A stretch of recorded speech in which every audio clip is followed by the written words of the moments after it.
So the Politzy Collection is sort of what we're aiming for in the Polizzi Collection, I suppose, and the ethos behind it is creating hotels which don't feel like hotels, they feel more like a home to walk into, where you're very well looked after, really, I suppose. It's sort of a home from home feeling.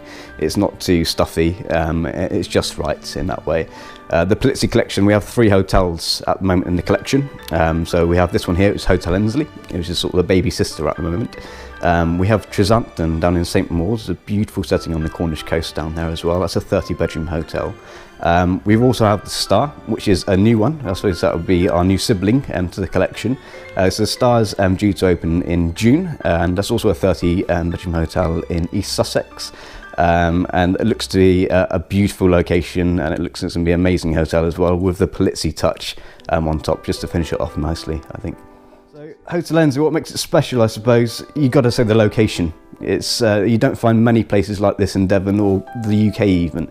It's absolutely sort of a beautiful retreat where you can come and relax and forget about the hustles and bustles of life, I suppose.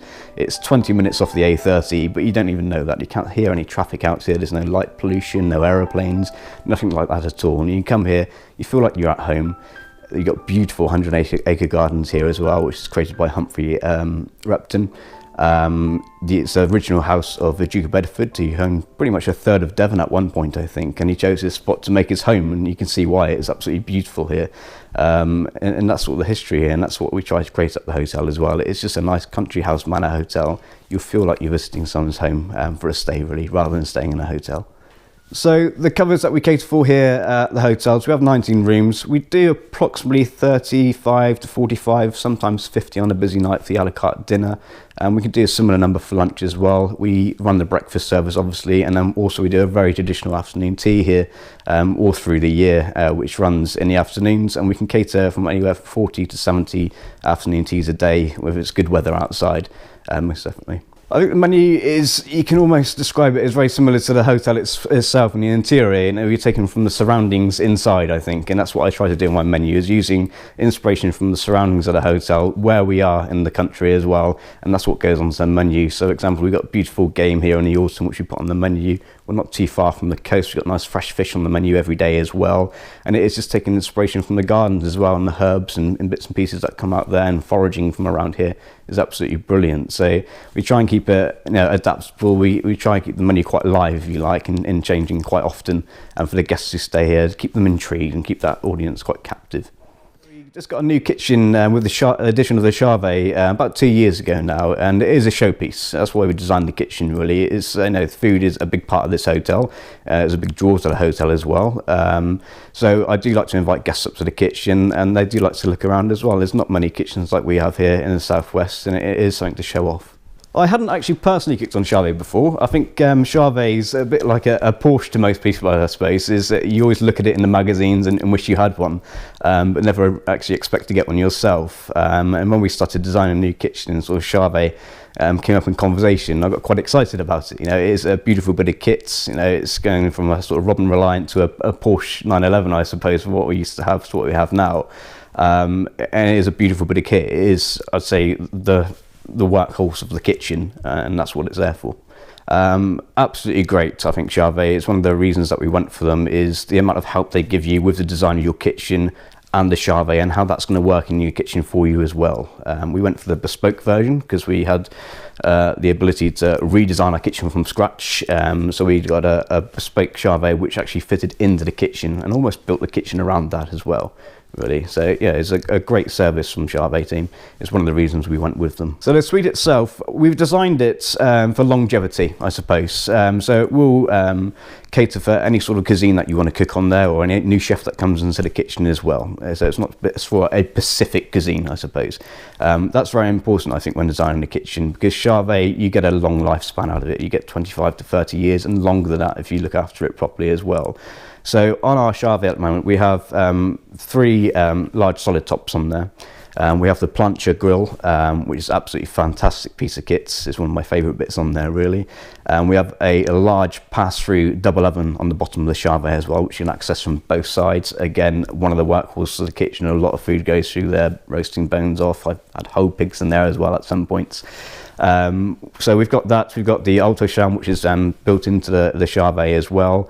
A nice bit of storage around the Charvet. We've got the spoon wells and the taps. The taps are a bit of a back saver as well on the Charvet, so not sort of lugging 20 litre pans of water over to the stove when you're making stocks and such.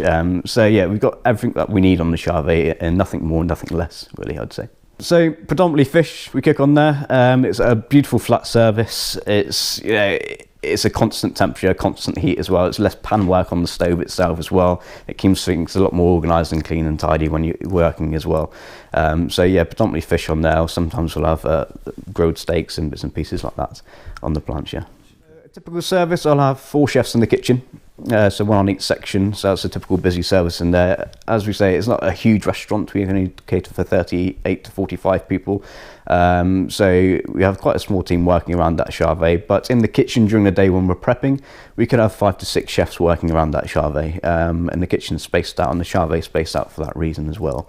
It's a busy little kitchen. There's a lot of food that comes out of there for the size of the hotel. So that's part of the design in the Charvet, where it's situated in the kitchen, where we have all the bits of equipment on there as well. It's designed so we can have probably about 4 to 5 members working around there at the same time. I think it's a definite draw to the kitchen for new chefs coming into the kitchen, watching their eyes pop open when they see the Charvet and the rest of the kitchen as well. It's not often you see kitchens to this standard down here in the southwest, and it is nice to have employers who spend the money on such an important part of the hotel, I suppose. It is a draw for chefs. It does help chefs sort of get into the head that we are serious about what we do in the kitchen. You know, if you have a seriously good kitchen, you're going to be serious about your food that you serve there as well. So it is a great draw, and it's a nice area to work in. It's a nice piece of kit to work on as well. If you're in a nice surrounding, you're going to stay longer. You're going to enjoy it more. The after-sales support from Charvet is second to none. You know, if there's something wrong with it, which quite often it's not, it is a quality piece of kit, you get onto the phone and they're there on that day. Most of the time on stoves like that, it's something like a pilot couple that's gone and needs replacing or something, but there's no hanging around. They're straight in. As soon as they can get to you, they fix it. The advice they give you of the upkeep of it as well is second to none. We get it serviced every 6 months or every 3 months during the summer if we're really busy and it's getting used as well. And they're very keen on keeping that Charvet as pristine as they can, I suppose. And yeah, that's part of the reason we went with Charvet, is the after sales and the before sales as well. If I was trying to convince someone to buy a Charvet, I suppose what I'd say, it's reliable, it's durable, and it can be what you want it to be. You know, the assistance you get when you're actually designing your Charvet with the bespoke, especially the assistance you get from Charvet themselves, of advice and ideas you get off them as well. You really can create something special and something unique to yourself with the aid of them, most definitely.